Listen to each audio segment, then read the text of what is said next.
ఏ రాష్ట్రానికి లేని విచిత్రమైన పరిస్థితి. ఒక రాజధాని అమరావతి అని ఒక కేంద్రం నుంచి గెజెట్ తెచ్చుకోవాల్సిన పరిస్థితి ఆంధ్రప్రదేశ్కి ఎందుకు వచ్చింది అనుకోవాలంటారు అసలుకి? ఆంధ్రప్రదేశ్ ఎందుకు వచ్చిందంటే పోయినసారి పోలింగ్ లో 29,000 ఎకరాలు 30,000 ఎకరాలు తీసుకుంటే రాజధాని పెట్టుకుందాం అనుకుంటే అప్పుడు బాగానే ఉంది, పెట్టుకోవచ్చు అన్నారు.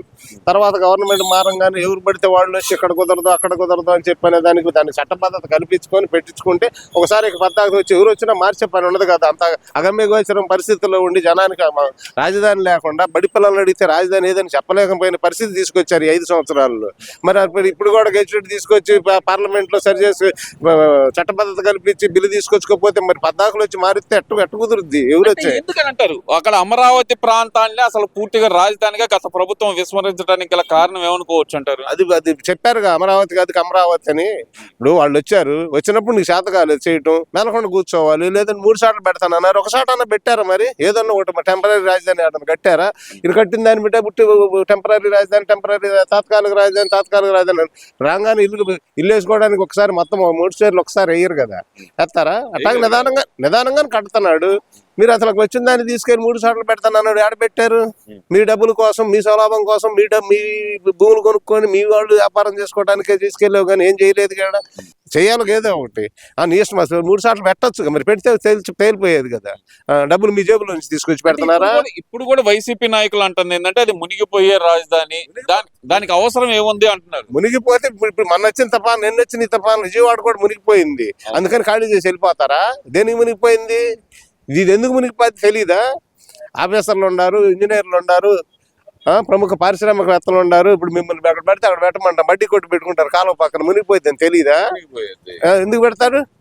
బడ్డీ కొట్లు పెట్టినట్టు పెడతారా? రాజధాని అంటే ఆషామాషాగా చేసేదా? పద్దాకులు మార్చుకోవటానికి కుదరదు కదా. మునిగిపోయేది ఆడ పెడతారు ఎవరన్నా? ఏం మునిగిపోయింది? 2 సంవత్సరాలు ఏ ఊరు మునిగిపోయింది? అక్కడ ఉన్న 15, 20, 30 గ్రామాల్లో ఎక్కడ మునిగిపోయింది? ఇప్పటికీ కేతిరెడ్డి అంటున్నాడు కదా అక్కడ చేపలు పడతా ఉంటారనే మాట అంటున్నాడు కదా కేతిరెడ్డికి. అది ఒకటే కనపడుతుంది.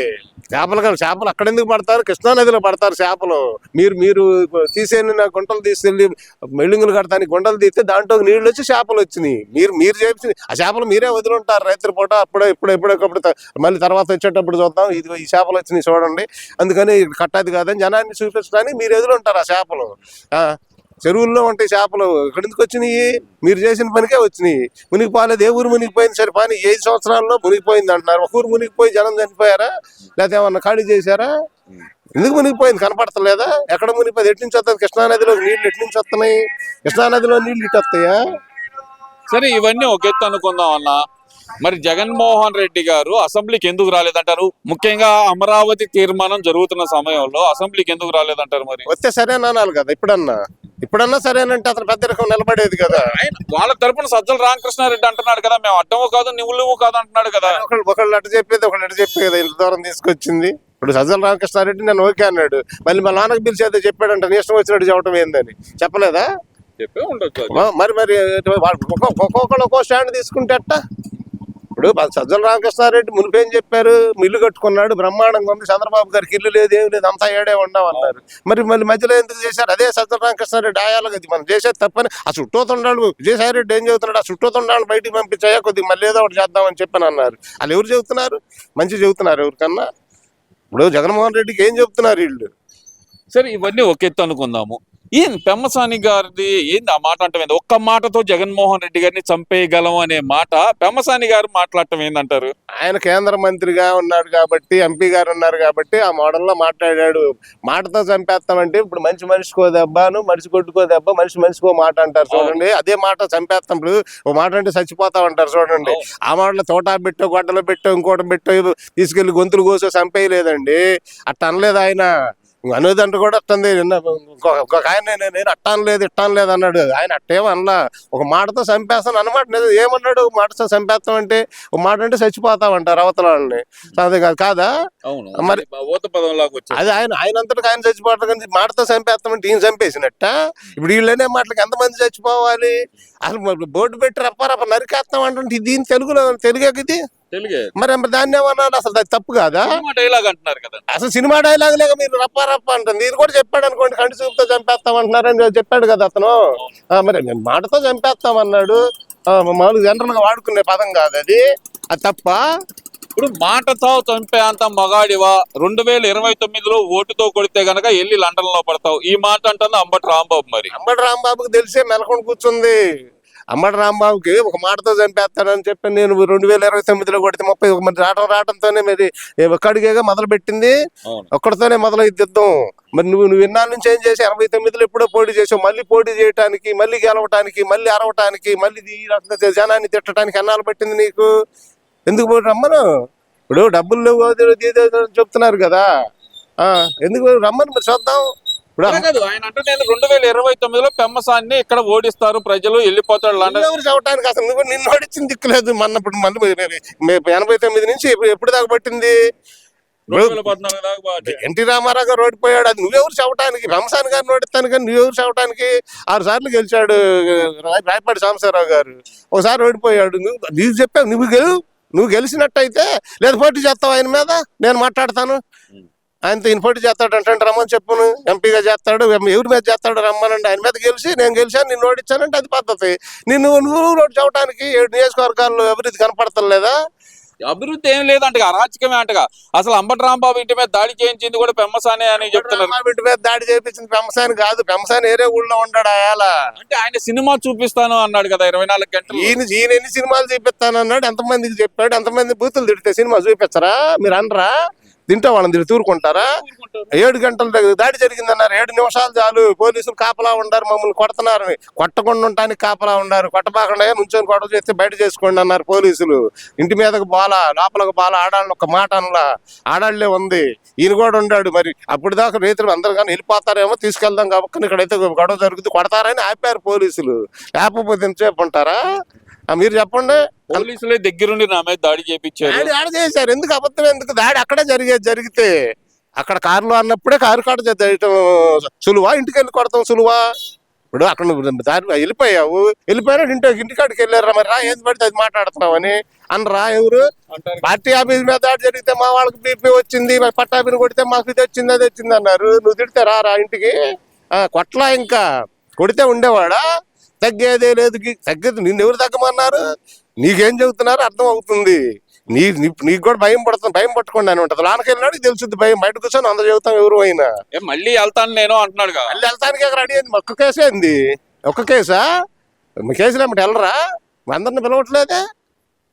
ఇప్పుడు దానికి ఒక ఎత్తు అయితే కనుక జగన్మోహన్ రెడ్డి గారు అంటుంది ఏంటంటే కనుక నేను 1 సంవత్సరంన్నర తర్వాత పాదయాత్ర మొదలు పెడతాను, పాదయాత్రలో ప్రతిరోజు సినిమా చూపిస్తాను చంద్రబాబు నాయుడుకి అంటున్నారు కదా. మరి దాన్ని ఎలా చూడాలంటారు? పోయినసారి చూపించారు కదండి, పోయినసారి పాదయాత్ర చేశారు, మనకు కూడా చూపించారు కదా. చేయమనండి, ఆయన జనంలోకి రావటమే కావాల్సింది. అసెంబ్లీకి రమ్మంటే జనం దాకా ఎందుకండి? అది ఎంత దూరం ఉంది, అక్కడ సెక్యూరిటీ ఉంటుంది, ఎవరు ఏమనరు, నిన్ను శుభ్రంగా కూర్చోవచ్చు, అడగొచ్చు. నువ్వు 11 మందిని తీసుకొచ్చి 151 మందికి చంద్రబాబు సమాధానం చెప్పాడు, గుర్తులేదా? ముసి నవ్వులు నవ్వలేదా? ఎకిల్ నవ్వులు నవ్వలేదా? మరి లేవు, మాకు ఇది కావాలి, మీరు ఇది తప్పు చేస్తున్నారు, అది కావాలి నన్ను అడుగు. మాకు మేము 11 మంది చూపేది ఏం చూపించు, ఇక్కడ చూపించు. లేదు నియోజకవర్గంలో ఒక్కొక్క ఎమ్మెల్యే గెలిచినట్లు ఉండారుగా, రమ్మను, ప్రెస్ మీట్ పెట్టమను, జనాన్ని బాగు చేసుకోమను. ఇదిగో మా ఊళ్ళో మాకు నేను ఇక్కడ గెలిచాను కాబట్టి నేను ఇక్కడ పోలవరం దగ్గర ఇది మనకి ఉంది కదా, మన ఏమంటారు మార్కాపురం దగ్గర ఎర్రగొండపాలెంలో ఎవరు గెలిచారు, ఎవరికి ఇచ్చారు? చంద్రబాబు గారు వెళ్ళాడుగా, ఏం చెప్పాడు? వెళ్ళలేదా? ఆ నియోజకవర్గం ఆ ఎమ్మెల్యే కాదా? అడిగాడుగా, మా కోర్టు కూడా వేయలేదు, మీకు నేను అభివృద్ధి చేస్తున్నాను చేయట్లేదని అడిగాడు. మరి వాళ్ళ వెనుకొండ ప్రాజెక్ట్ అడిగాడుగా, చేయలేదా? ఎవరికి చేయట్లేదు? ఆ ఎమ్మెల్యే వచ్చి అడగాలి కదా. అసలు నువ్వు జనాన్ని నీ 11 మందిని వేసుకొని రా, నువ్వు వాళ్ళని రానియకుండా నువ్వు రాకుండా అల్లాడిపోతున్నారు. మమ్మల్ని కూడా పానిపోతే మేమేం చేయాలి? రేపు ఓట్లు ఎట్లా అడగాలంటారు? ఈ 11 మంది కూడా అల్లాడిపోతున్నారు. ఆ సంగతి తెలియట్లేదా? వాళ్ళు అల్లాడిపోతున్నారు మీరు అంటున్నారు. 2029లో ప్రజలందరూ నాకే ఓటేస్తారు, నేను వచ్చాక రప్ప అంటున్నాడుగా. మరి అది దానికోసమే చెబుతుంది. 11 మంది గెలిచే పరిస్థితి చూడమను. మరి ఇప్పుడు మీరు ఉండారండి, ఒక ఎమ్మెల్యేగా గెలిచినప్పుడు ఏదో పోరాడు, ఒక రోడ్డు కరెంటు ఇంకోటి వేయాలి. అదేమి లేకుండా ఈ 11 మందికి దిక్కు లేకపోతే నువ్వు 2029లో రప్ప దాకా ఏడుంది? ఈ 11 మందిని జనంలో పిలిచి అసెంబ్లీకి వచ్చి నువ్వు అడిగి పోరాటం చేయి, తప్పు లేదు. అంతేగాని ఎవరి నోటికి వచ్చింది వాళ్ళు మాట్లాడతాం. ఒక ఆయన అంటాడు పెంపసాన్ని, ఇడ్లీ గట్టి చట్నీ అంటాడు. ఇడ్లీ గట్టి చట్నీలోకి ఇడ్లీ గట్టి చట్నీ కావాలి. ఒకవేళ వాళ్ళ ఇంట్లో తినరేమో, డబ్బులు ఉన్నాయి అంటున్నాడు. డబ్బులు ఉన్నాయి ఆయన దగ్గర 5,785 కోట్లని ప్రకటించాడు. సొంతంగా సంపాదించుకున్న డబ్బులు ఏడ దగ్గర తీసుకొచ్చుకోవాలా. వాళ్ళు ఏదో పొలాలు కొంటున్నారు, ఏడుకుంటున్నాడు అన్నాడు. కొనుక్కుంటారు, నువ్వు అమ్మితే కొనుక్కుంటున్నారు. ఏదో పరిశ్రమ, స్కూలు, ఇంకోటి పెడతానికి. అదే వదిలిపెట్టి మీ నాన్న ఇడ్లీ వ్యాపారం చేశాడు, రాజశేఖర రెడ్డి పుడతానే ధనవంతుడా ఈయన చెప్పాడా? గోల్డెన్ స్పూన్ అంట కదా. గోల్డెన్ స్పూనే. ఎక్కడుంది గోల్డెన్ స్పూన్? ఆ ఊరు పదండి. పలానా వాళ్ళు ఉంటారు కదా పక్కన, ఇది వీళ్ళ రాజుల ఫ్యామిలీ, మన రాయల ఫ్యామిలీ అని చెబుతారు కదా. చంద్రబాబు 2 ఎకరాలు ఆయన చెప్పి ఇంత సంపాదించాడు, అంత సంపాదించాడు అంటున్నారు. వీళ్ళు ఎక్కడి నుంచి వచ్చినాయి, ఎందుకు వచ్చింది? ఇప్పుడు మీరు చెప్పినట్టుగా వ్యవసాయానికి డబ్బులు నీకు ఇచ్చావా? నీ దగ్గర లాక్కున్నాడా? ఎవరి దగ్గర నన్ను లాక్కుంటున్నాడా? యాడికి పరిగెత్తాడు? పరిగెత్తడానికి కాదు వచ్చింది, పరిగెత్తించడానికి వచ్చింది. పరిగెత్తించడానికే వచ్చింది. నాకు డబ్బులు అవసరం లేదు, నాకు 2 వరకు చాలు. ఏవి చేయకపోతేనే వాళ్ళ ఆస్తులకు. ఇప్పుడు బంగారం ఎంత పెరుగుతుంది? 10 సంవత్సరాల నాడు 10 చెరువులు కొనుక్కున్నావు, ఇవాళ ఎంత ఉంది? ఒక చెరువు అమ్ముకుంటావు. నీ జరగకపోతే వాళ్ళదాళ్ళు చూసుకుంటారు. నీ డబ్బులు కాదుగా. నీ ఊళ్ళోదో లేదా ఆంధ్రప్రదేశ్లోదో, కడపలోదో, కర్నూలులోదో, గుంటూరులోదో తీసుకోలేదుగా వాళ్ళు. మరి తీసుకున్నప్పుడు నీకేం సంబంధం? డబ్బులు ఉన్నాయి, ఇది చేస్తాను ఉన్నాయి ఆయన దగ్గర. నీ దగ్గర లాక్కున్నాడా? ఆయన ఏదో చెబుతున్నాడా, దానికి దీనికి తీసుకొచ్చాను. ఎక్కడ ఉన్నాడంటారమ్మ? 2000లో వెళ్ళా, నేను 2002లో వచ్చాను అన్నాడు. ఎప్పుడు వెళ్తే నీకెందుకు? అమెరికా ఎప్పుడు వెళ్తే నీకెందుకు? నువ్వేం చేసావు వెళ్ళి? మీ ఊరికి ఏమన్నా ట్యాంకీ కట్టించావా, లేకపోతే ఏమన్నా ఇచ్చేసావా? అభివృద్ధి. నేను డబ్బులు తెస్తుంటే ఇది కాపలా ఉన్నాడంట. ఇప్పుడు బడి పిల్లాడు చదువుకున్నాడంటే దానికి ఎవరిది క్రెడిట్? ఆ మాస్టర్ గారిదేగా. ఒక హై స్కూల్లో చదువుకున్నాడంటే హెడ్ మాస్టర్ దేగా. ఒక కాలేజీలో చదువుకున్నాడంటే ప్రిన్సిపాల్ దేగా. ఈ 7 నియోజకవర్గాలకు ఆయన ప్రిన్సిపాలేగా. 2 మాస్టర్లు 5 ఉన్నారుగా. కనపడతలేదా? బ్రిడ్జీలు ఎన్ని వచ్చినాయి? నిన్నగాక మన 14 కోట్లు పెట్టి భీమారెడ్డి స్టేడియం శంకుస్థాపన చేశాడా? కనపడతలేదా? మీరెందుకు చేయలా?